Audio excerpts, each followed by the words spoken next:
श्रीरामपूर शहरामध्ये आमदार बच्चू कडूंच्या समर्थकांनी पाटबंधारे कार्यालयामध्ये धावघेत काळं फासलं। 5 दिवसांपूर्वी श्रीरामपूर तालुक्याच्या पूर्व भागातील प्रवारा डावा कालव्यावरील मुठे वडगाव आणि भोकर येथील 40 ते 50 शेतकऱ्यांनी आमच्या 7 नंबरवरील शेतीचे भरणे होऊ शकणार नाही अशी पूर्वसूचना पाटबंधारे कार्यालयामध्ये येऊन लेखी निवेदनाद्वारे दिली होती। यावर पाटबंधारे अधिकाऱ्याने तुमचे भरणे पूर्ण झाल्याशिवाय पाटबंद होणार नाही असं लेखी आश्वासन येथील शेतकऱ्यांना दिलं होतं।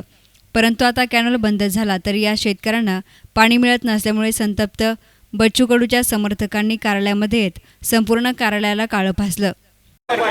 या शेतकऱ्याला उपोषण केलं, धरणात पाणी होतं, कालव्यात पाणी होतं, फक्त अधिकाऱ्याच्या नालायकीमुळे त्या शेतकऱ्याचं पीक सुकलं आहे। 25 हेक्टरच्या जमिनीवरचं पीक आता सोकायला लागलं। शेतकऱ्याला मरणाच्या दारी जर अधिकारी पाठवायच्या भूमिका ठेवत असेल तर आज काळं फासलं, ते कार्यालयाला फासलं, उद्या तुमच्या तोंडाला फासल्याशिवाय राहणार नाही। शेतकऱ्याबद्दल आम्ही हूं सुद्धा ऐकणार नाही।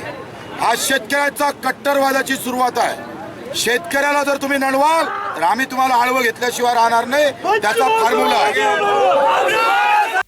न्यूज रिपोर्टर गोविंद साळुंके, एस9 मीडिया, श्रीरामपूर।